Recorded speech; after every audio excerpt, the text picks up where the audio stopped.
गुरुर्ब्रह्मा गुरुर्विष्णुः गुरुर्देवो महेश्वरः गुरुस्साक्षात् परं ब्रह्म तस्मै श्रीगुरवै नमः।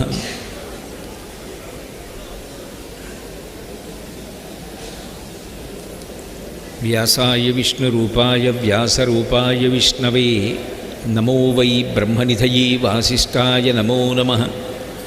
कूजन्तं राम रामेति मधुरं मधुराक्षरम् आरुह्य कविताशाखां वन्दे वाल्मीकिकोकिलं। श्रुतिस्मृतिपुराणानाम् आलयं करुणालयं नमामि भगवत्पादशङ्करं लोकशङ्करम्। वागर्धाविव सम्पृक्तौ वागर्धप्रतिपत्तये जगतः पितरौ वन्दे पार्वतीपरमेश्वरौ। सूक्तिं समग्रयतु न स्वयमेव लक्ष्मीः श्रीरङ्गराजमहिषीमधुरैः वैदग्ध्यवर्णगुणकुम्भनगौरवैर्यां कण्डूलकर्णकुहराः कवयोधयन्ति। हैमोर्ध्वपुण्ड्रमजहन्मकुटं सुनासं मन्दस्मितं मकरकुण्डलचारुगण्डं बिम्बाधरं बहुलदीर्घकृपाकटाक्षं श्रीवेङ्कटेशमुखमात्मनि सन्निधत्ताम्। विमलपटी कमलकुटी पुस्तकरुद्राक्षसस्तहस्तपुटी कामाक्षी पक्ष्मलाक्षी कलितविपञ्ची विभासि वैरिञ्ची। मनोजवं मरुततुल्यवेगं जितेन्द्रियं बुद्धिमतां वरिष्ठं वातात्मजं वनरयूथमुख्यं श्रीरामदूतं शिरसा नमामि। आपदामपहर्तारं दातारं सर्वसम्पदां लोकाभिरामं श्रीरामं भूयो भूयो नमाम्यहम्। हरिः ओं। परमेश्वरस्वरूपैన సభకి నమస్కారం।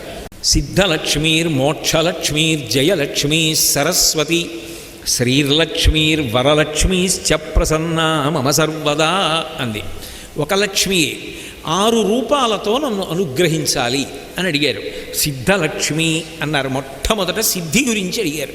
సిద్ధలక్ష్మి అన్న మాటకు అర్థం ఏమిటి అంటే, నాకేదో ఒక ఆలోచన వస్తుంది, ఈ పని ఇలా చెయ్యాలి అనిపిస్తుంది। ఏదో శ్రీకాకుళం రండి ప్రవచనం చేయండి అన్నారనుకోండి, ఒక 3 రోజులు వస్తానండి అంటాను। దేని గురించి మాట్లాడమంటారు? మీకు వస్తే దీని గురించి మాట్లాడండి, తప్పకుండా మాట్లాడతానండి అన్నాను అనుకోండి, ఒక ఆలోచన, ఒక ప్రతిపాదన, ఒక సంకల్పం వచ్చింది। ఇప్పుడు నేను సంకల్పం చేస్తే అది అయిపోతుందని నమ్మకం లేదు। నేను అనుకున్నవన్నీ నా శక్తితో చేసేయగలను అంటే భగవంతుడన్న మాటకు అర్థం ఏంటి? ఇంకా అలా ఉండదు। అలా అయితే దశరథ మహారాజు గారు రామచంద్రమూర్తికి పట్టాభిషేకం చేస్తా అన్నాడు, అయిందా? అదే దశరథ మహారాజు గారు మర్నాడు పొద్దున్న అరణ్యవాసానికి వెళ్ళిపో అన్నాడు।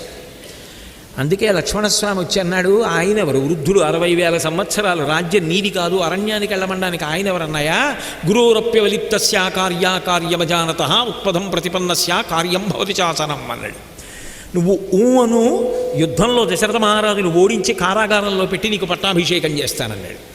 రాముడు అన్నాడు, అసంకల్పితమేవేహ యదకస్మాత్ ప్రవర్తతే నివర్త్యారంభమారబ్ధం అనుదైవస్య కర్మతత్ అన్నాడు। ఎరా, నిన్నను పిలిచి రాజ్యం ఇస్తానంటే నాన్నగారా, ఇవాళ పిలిచి అరణ్యానికి వెళ్ళమంటే శత్రువా? నాన్నగారు కాదా? నీకు ఒకటి చెప్పనా, ఇప్పటికీ రాజ్యం నాకే ఇవ్వాలని నాన్నగారికి ఉంది, కానీ నాన్నగారు ఇవ్వలేకపోతున్నారు। అంటే ఇవ్వాలని ఉన్నా రాత్రికి రాత్రి ఇవ్వలేని స్థితి కలిగింది అంటే ఆయన సంకల్పానికి అడ్డొచ్చింది। ఎదురుగుండా ఉండే అడ్డు రాదు, అది ఈశ్వర సంకల్పం। అనుదైవస్య కర్మతత్, ఈశ్వరుడిని ఎదురుగుండా కనపడడం, గౌరవించి పాటించడమే, ధర్మానికి కట్టుబడి వెళ్ళిపోవడమే, అంతే తప్ప యుద్ధాలు చేయడం ఏమిట్రా? తండ్రి మీద యుద్ధం చేసి రాజ్యం పుచ్చుకుంటానా? నాకు వద్దన్నాడు। అన్నీ మనం అనుకుంటే జరగవు। అయితే ఒకటి, అన్నీ మనం అనుకుంటే జరగవు కదండి అని చెప్పి ఈశ్వరుడి మీద వదిలేసి ప్రయత్నం లేకుండా ఉండకూడదు। మనం ప్రయత్నం చేశాం కాబట్టి అయిపోతుందండి అని చెప్పి ఈశ్వరుణ్ణి విస్మరించి బ్రతకూడదు। అందుకే సీతమ్మ సుందరకాండలో ఒక ప్రశ్న అడిగింది హనుమని, మా ఆయన బాగున్నారా, కులసాగా ఉన్నారా, వేళపట్టుకుని తింటున్నారా, ఇవన్నీ సరే, ఒక గంభీరమైన ప్రశ్న వేసింది। కచ్చిదా శాస్తి దేవానాం ప్రసాదం పార్థివాత్మజ కచ్చిత్ పురుషకారంచ దైవంచ ప్రతిపద్యతే అని అడిగింది। అయ్యో నేనేదో యవరాజ్య పట్టాభిషేకం చేసుకుందామంటే భగ్నం అయిపోయింది, నాన్నగారు చచ్చిపోయారు, భార్యను ఎత్తుకుపోయారు, ఎందుకు వచ్చింది ఇంక ఈ జీవితం అని చెప్పి నిరాశ నిస్పృహలతో అసలు భగవంతుని యొక్క ఆరాధన మానేశాడా? ఎందుకు వచ్చింది, నేను ఎందుకు భగవంతుడిని పూజించాలని చెప్పి దేవుడికి దూరంగా ఉంటున్నాడా? నే ప్రయత్నం చేసుకొని తెచ్చుకుంటానని చెప్పి తన ప్రయత్నం మీద తాను అతిశయంతో ఉన్నాడా? లేదు, నే ప్రయత్నం చేస్తే అయిందేమిటి, ఈశ్వరుడు ఇవ్వాలంటే ఇస్తాడు మా ఆవిడని చెప్పి ప్రయత్నం మానేసి కూర్చున్నాడా? లేకపోతే ప్రయత్నం చేస్తాను ఈశ్వరానుగ్రహం కలిసి వస్తుందని ప్రయత్నం చేస్తున్నాడా భగవంతుడి మీద నమ్మకంతో? ఎలా ఉన్నాడు రాముడు నాకు చెప్పని అడిగింది. ఎంత గంభీరమైన ప్రశ్న అండి. కష్టం వస్తే ముందు దేవుణ్ణి వదిలేస్తాడు అలాంటి వాడు. కానీ అప్పుడు హనుమ చెప్పారు, లేదమ్మా, తన ప్రయత్నం తను చేస్తున్నాడు, ఈశ్వరానుగ్రహం కోసం ప్రయత్నం చేస్తున్నాడు. ఎన్ని కడివెడు పాలైనా ఒక్క చెంచాడు పెరుగు వేయకపోతే తోడుకోవు, విరిగిపోతాయి. చెంచాడు పెరుగు తోడు పెడితే కడివెడు పాలు పెరుగవుతాయి. ఈశ్వరానుగ్రహం కలిసి వస్తే సంకల్పాలు కార్యాలవుతాయి. సంకల్పము కార్యము అవడానికి మధ్యలో అడ్డొస్తే విఘ్నం అంటారు. అది కార్యహంతి, కార్యం పోతుంది. సిద్ధలక్ష్మి అన్న మాటకు అర్థం ఏమిటంటే, ఒక సంకల్పం జరిగితే ఆ సంకల్పము కార్యరూపమును ధరించాలి, అది కార్యముగా పూర్తయిపోవాలి. ఇప్పుడు రేపు సాయంకాలం నేను ప్రవచనం చేసేస్తాను, 8:30కి నేను మంగళం చెప్పేస్తాను. చెప్పేగానే అమ్మయ్యా అనే మొదటి వ్యక్తి శంకర శర్మ గారు. ఎందుకని? 3 రోజులు ప్రవచనాలు జరగాలనుకున్నాను, వర్షాలో ఏమిటో ఎన్నో ఆలోచనలు అనుకున్నాను.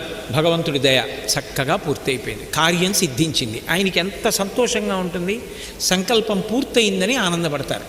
ఆ తర్వాత అమ్మయ్యా అనుకునే వ్యక్తి నేను. ఎందుకని? మాటిచ్చాను 3 రోజులు, ఏమో ఏ ప్రతిబంధకమైనా రావచ్చు, కానీ ప్రతిబంధకం రాకుండా అన్నమాట నిలబెట్టుకుని వెళ్ళి 3 రోజులు మహాలక్ష్మి గురించి ఆ తల్లి పలికిస్తే పలికి వచ్చేస్తున్నాను, కృతార్థుడనయ్యాను, చాలు నా జన్మకి. నాకెంత సంతోషంగా ఉంటుంది. కార్యం పూర్తయిన తర్వాత అమ్మయ్యా అన్న తృప్తి కలుగుతుందే, ఆ తృప్తి కలగడాన్ని సిద్ధించింది కార్యం. సిద్ధలక్ష్మి అంటే నీ సంకల్పము పవిత్రమైతే అమ్మవారు అన్ని ప్రతిబంధకములు పక్కకి తీసేసరి జరిగిపోయేటట్టు చేసేస్తుంది. అందుకే అంటారు, పెద్దలు సంకల్పించినారుగానా అంటారు. పెద్దవాళ్ళ సంకల్పం అందుకు జరుగుతుంది. ధర్మాత్ములు భక్తులైన వాళ్ళు సంకల్పించారు, నేను అనుకుంటే అవచ్చు, అవ్వకపోవచ్చు.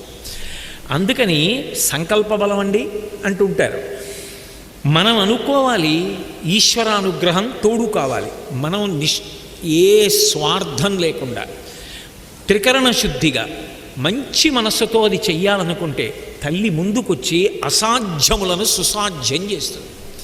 అది సిద్ధలక్ష్మి, అది నాకు కావాలి. వేరువేరు రూపాలని కాదు, ఒక లక్ష్మి ఇన్ని రూపాలతో అనుగ్రహిస్తోంది అని. నేనే ప్రవచనం చేసేటప్పుడు ఏదో వైదికంగా గోచిబోసి పంచి కట్టుకుని వస్తాను. నేనే విడిదికి వెళ్ళిపోయాను అనుకోండి, ఏదో కాస్త పలచటి బట్ట కట్టు కూర్చుంటాను. నేనే కార్యాలయానికి వెళ్ళాను అనుకోండి, ఉద్యోగం చేసిన రోజుల్లో ఓ ప్యాంట్ వేసుకోవచ్చు. నేనే ఏదో పెళ్ళికో దేనికో వెళ్ళాను అనుకోండి, మా అబ్బాయి ముచ్చట పడ్డాడు అనుకోండి, నాన్నగారు ఈ కుర్తాలాల్చి వేసుకోండి అని వేసుకోవచ్చు. ఆ కోటేశ్వరరావు ఈ కోటేశ్వరరావు వేరు కాడనకూడదు. ఆ కోటేశ్వరరావే ఈ కోటేశ్వరరావు, తమ్ము అసి అది ఇది అయి ఉన్నది. పై వేషంతో సంబంధం ఏముంది, ఎప్పుడు ఎలా ఉండాలో అలా ఉన్నాం అంతే. లక్ష్మి కూడా ఈ రూపములతో నిన్ను అనుగ్రహిస్తోంది అని గుర్తు. సిద్ధలక్ష్మి, మోక్షలక్ష్మి. మోక్షలక్ష్మి అంటే విడుదలని ఇస్తుంది. దేని నుంచి విడుదల? మళ్ళీ పుట్ట మళ్ళీ చావా, మళ్ళీ పుట్ట మళ్ళీ చావా. ఇక్కడ జీవుడి శరీరాన్ని వదిలిపెట్టడం భాగవతంలో వర్ణిస్తారు. శరీరం వదిలి శరీరం పుచ్చుకోవడం ఎలా ఉంటుందంటే, గొంగళి పురుగు ఒక ఆకు మించి వెళ్ళి పక్కలంతా తినేస్తుంది. కొద్దిగా ఆకు ఉంటుంది, ఆ ఆకు మీద పాకుతూ ముందుకెడుతుంది. వెళ్ళి ఆ పక్కనున్న ఆకు మీదకి ఎక్కాలి. ఇలా కొంచెం పైకెత్తి ఎదురు చూస్తూ ఉంటుంది. గాలికి అవతలాకు దగ్గరికి రాగానే ముందు భాగాన్ని దాని మీదకి చేరుస్తుంది. చేర్చి పట్టుకుని కాళ్ళతోటి వెనక భాగాన్ని కదుపుకుంటూ అవతలాకు మీదకి వెళ్ళిపోతుంది. యువతల శరీరాన్ని విడిచిపెట్టేస్తూ జీవుడు వేరొక శరీరాన్ని వెతుక్కుని వెళ్ళిపోతూ ఉంటాడు పునర్జన్మలో. అదే పునర్జన్మ సిద్ధాంతం, అదే సనాతన ధర్మానికి ప్రాణప్రదం. చేసిన పాపపుణ్యములను అనుసరించి వేరొక శరీరంలోకి వెళ్ళిపోతాడు. ఇలా ఇంకో శరీరంలోకి వెళ్ళడం, అక్కడ మళ్ళీ షడూర్ములు ఉంటాయి. ఆకలి, దప్పిక, రోగము, మోహము, జర, మరణము 6 సముద్రపు కెరటాలు కొట్టినట్టు కొడుతుంటాయి. మళ్ళీ అక్కడ వదిలిపెడతాడు, మళ్ళీ ఇంకో శరీరంలో పెడతాడు, ఇలా తిరుగుతూనే ఉంటాడు. ఈ తిరగడం అనేటటువంటి దాని పట్ల విసుగెత్తిపోయి, అబ్బా తిరిగి తిరిగి విసుగెత్తిపోయిందండి, ఇంటి పట్టున చారు అన్నం తిన్నా హాయిగా ఉందంటాడు. ఏమిటి లోటు నీకు? తిరిగి నీకేం తక్కువ చేశారా? కాదు. తిరగకుండా ఉండిపోవడం మనిషికి ఆనందం. తిరగకుండా ఉండిపోవడం అంటే తిరగవలసిన అవసరం నుంచి విడుదల పొందడం. ఎన్నాళ్ళు తిరుగుతావు? పాపం ఉంటే తిరగాలి దుఃఖం అనుభవించడానికి, పుణ్యం ఉంటే తిరగాలి సుఖం అనుభవించడానికి. ఉన్న పాపాన్ని పుణ్యాన్ని తీసేయగలిగిన వాడు ఎవరంటే ఈశ్వరుడు తీసేస్తాడు. ఆయన కరుణ కలిగిందనుకోండి, ధర్మ మార్గంలో ప్రవర్తిస్తున్నాడు అనుకోండి, ఆయన సంచిత కర్మాన్ని దగ్ధం చేసేసి ఇంక నువ్వు పుట్టవలసిన అవసరం లేదు, ఎందుకంటే నీకు పాపపుణ్యములు లేవు, ఇక నువ్వు పుట్టక్కర్లేదని విడిపిస్తాడు జనన మరణ చక్రంలోంచి. ఆ శాశ్వతమైన విడుదల ఏది ఉన్నదో దానిని మోక్షము అంటారు. అమ్మా, నువ్వు లౌకికమైనటువంటి కార్యసిద్ధి నుండి జనన మరణ చక్రము నుండి విడుదల అయినటువంటి మోక్ష సామ్రాజ్య సిద్ధిని ఇప్పించగలవు. కాబట్టి సిద్ధలక్ష్మి, మోక్షలక్ష్మి, జయలక్ష్మి. జయలక్ష్మి అన్న మాటకు అర్థం ఏమిటంటే, నువ్వు ఏ రంగంలో ఉన్నావో ఆ రంగంలో నువ్వు ఎవరి పక్కన వెళ్ళి నిలబడినా ఆయన కన్నా ఈయనండి చాలా గొప్ప అని చాలామంది అనేటట్టుగా రాణించగలిగితే జయలక్ష్మి అంటారు. ఒక క్రీడాకారుడు ఉన్నాడు, మిగిలిన అనేక దేశాలతో కలిపి ఆడడానికి వెళ్ళాడు.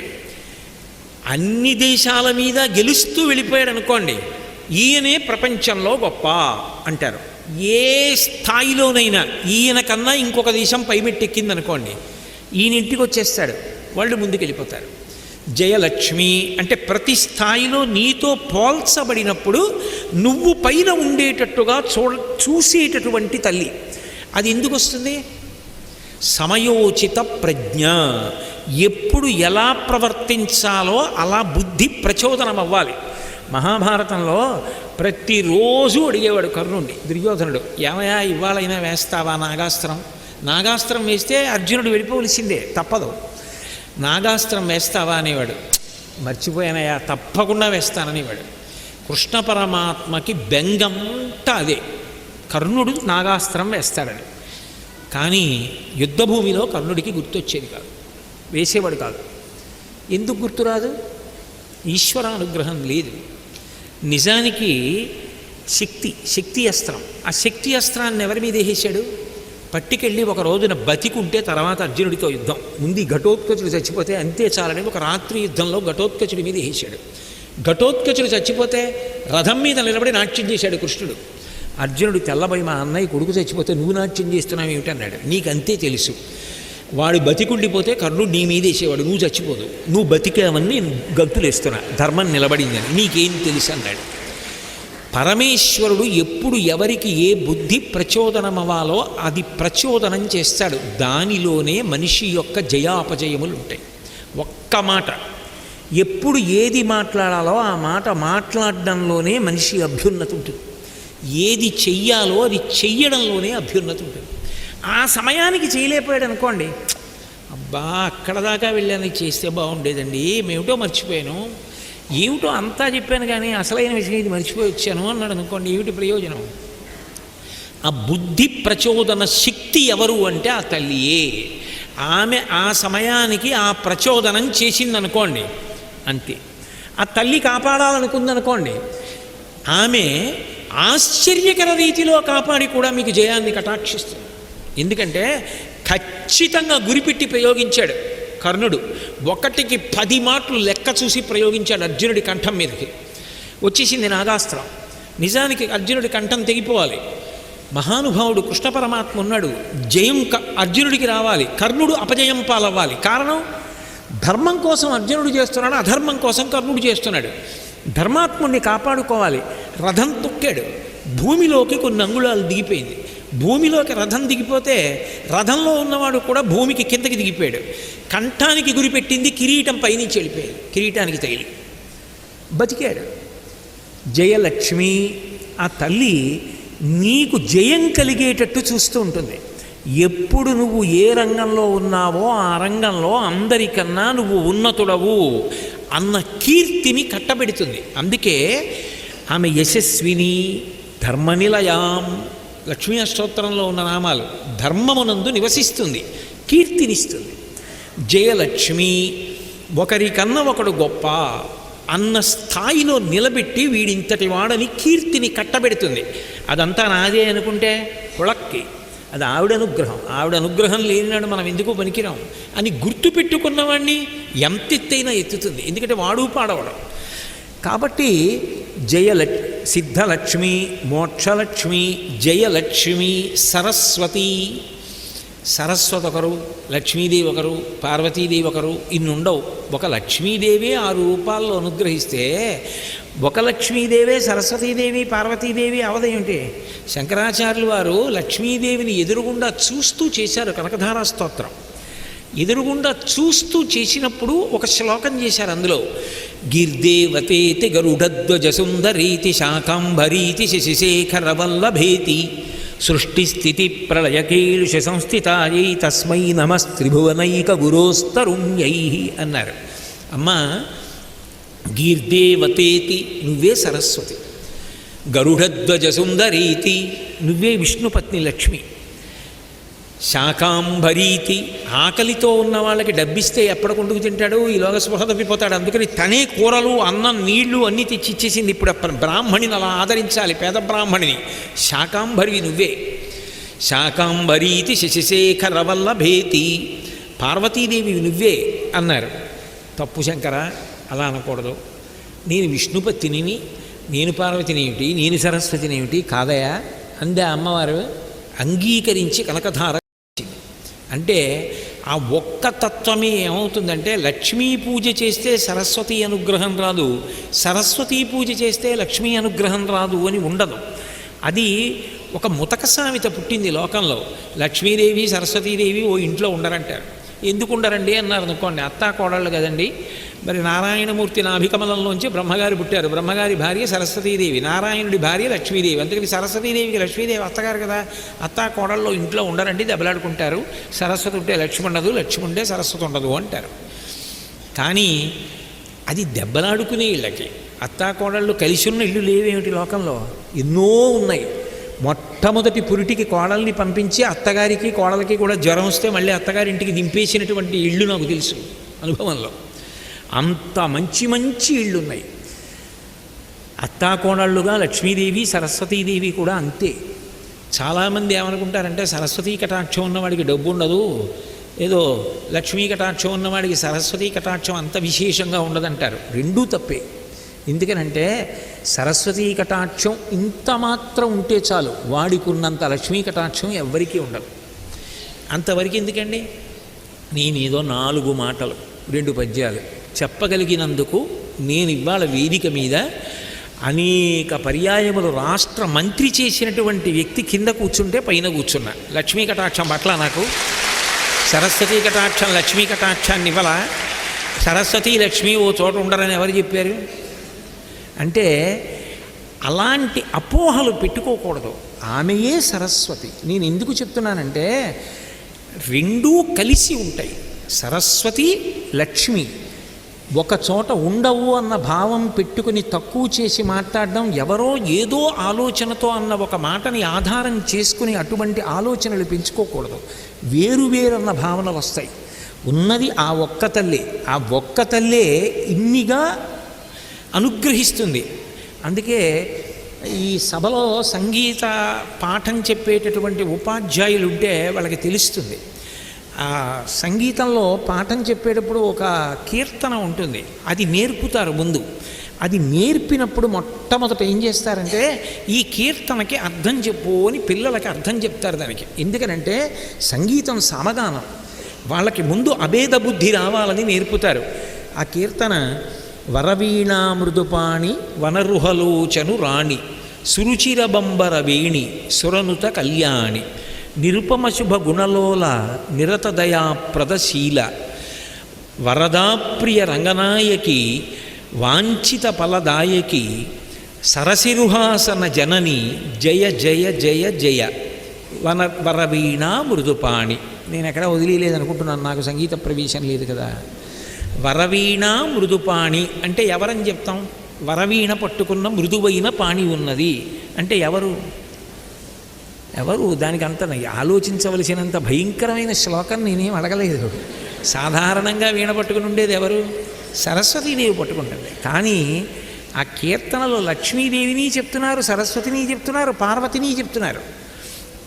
వరవీణ మృదుపాణి, ఆమె మృదువైన చేతులతోటి వరవీణ, వరములనేటటువంటి వీణనిస్తుంది. వీణ అంటే వాయించే సంగీత పరికరమే కాదు, వీణ అంటే మెరుపులు అని గుర్తు.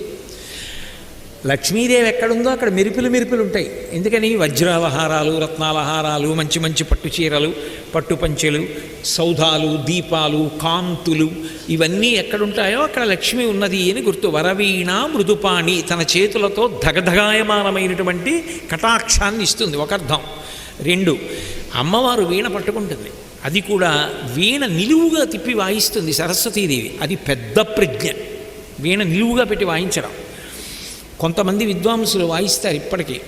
అలా ఎందుకు అంటే ఆమె దేనికి వాయిస్తుంది అంటే నారాయణమూర్తిని సంతోషపెట్టడానికి. ఆయన ఇన్ని కార్యాలు నిర్వహిస్తూ ఉంటాడు కదా, ఆయన సేద తీరడానికి ఏం చేస్తుందంటే, నేను మీకు వీణ వాయిస్తాను, కాసేపు సేద తీరండని ఆయన కళ్ళు తెరిచి కూర్చుంటాడు. ఈవిడ కళ్ళు తెరిచి కూర్చొని వీణ నిలువుగా పెట్టి వాయిస్తుంది. ఉంది ఆ దేవాలయం విశాఖపట్నంలో. అన్ననరాజు వారు కట్టారు, పొద్దున్న వచ్చారు దర్శనానికి, వారు నిర్మించారు. ఆ అష్టలక్ష్మీ దేవాలయంలో లక్ష్మీనారాయణులు కూర్చుని ఉంటారు. ఆ లక్ష్మీదేవి వీణ వాయిస్తూ ఉంటుంది, నారాయణమూర్తి వింటూ ఉంటాడు. కాబట్టి లక్ష్మీదేవి వరవీణ మృదుపాణి, వనరుహలోచను రాణి, తామరపూల వంటి కందులున్న శ్రీమన్నారాయణుని యొక్క పత్ని, రామ కమలపత్రాక్ష అంటూ ఉంటారు కదా. కాబట్టి వరవీణా మృదుపాణి వనరుహలోచను రాణి సురుచిరబంబరవేణి, నల్ల తుమ్మెదల తండం ఎలా ఉంటుందో అటువంటి జుత్తు ముడి కలిగినటువంటి తల్లి. నిజానికి అమ్మవారు ఎదురుగుండా ఉంటుంది కాబట్టి ముందు భాగం కనపడుతుంది, కానీ కొప్పు ఎవరికి కనపడదు. కొప్పు కిరీటంలోకి కూడా కొంత భాగం వెళ్ళిపోతుంది, కనపడదు. కానీ కొంతమంది అమ్మవారి యొక్క కబరీబంధాన్ని ఉపాసన చేస్తారు. అదొక గొప్ప ధ్యాన దృష్టి. అలా చూసే వాళ్ళకి ఏమవుతుందంటే, వాళ్ళు ధ్యానంలో ఉండగా వాళ్ళకి సువాసనలు తగులుతాయి ముక్కుకి. అది ఆవిడ జుత్తుకి సహజంగా ఉంటుందట. శంకరాచార్యులు వారు సౌందర్యలహరి చేశారు. ప్రతి శ్లోకం చెప్పి చిట్ట చివర దానికి ఫలశ్రుతి చెప్పారు. దాన్ని అలా ఉపాసన చేస్తే ఏమొస్తుంది చెప్పారు. అమ్మవారి యొక్క జుత్తుముడి గురించి చెప్పినప్పుడు మాత్రం ముందు ఫలశ్రుతితో మొదలుపెట్టారు. ధునోతుధ్వంతం నస్తులితదళిత ఇందీవరవనం ఘనస్నిగ్ధశ్లక్షణం చికురనికురంబం తవ శివే యదీయం సౌరభ్యం సహజముపలబ్ధం సుమనసౌ వసంతస్మిన్ మన్యే వలమధన వాటీ విటపినాం అంటారు. నల్ల కలువల తండంలా ఉంటుంది ఆవిడ జుత్తుముడి. అంత పెద్ద కబరీబంధం. నటభుజత్తమ్మిల్ల బంధమ్ముతో అంటారు పోతన గారు అష్టమస్కంధంలో గజేంద్రమోక్షణంలో. ఆవిడ నడుస్తుంటే ఇలా భుజాలు కదిలితే కొప్పు ముడి భుజాలకి తగిలి కదులుతుందట. లక్ష్మీదేవి అంత పెద్ద కొప్పుతో ఉంటుందని. అందుకే అంతంత పెద్ద పెద్ద పువ్వులు, చంపక, శోక, పున్నాక, సౌగంధిక, లసత్కచ, అంతంత పెద్ద పూల దండలు పెట్టుకుంటుంది తల్లో.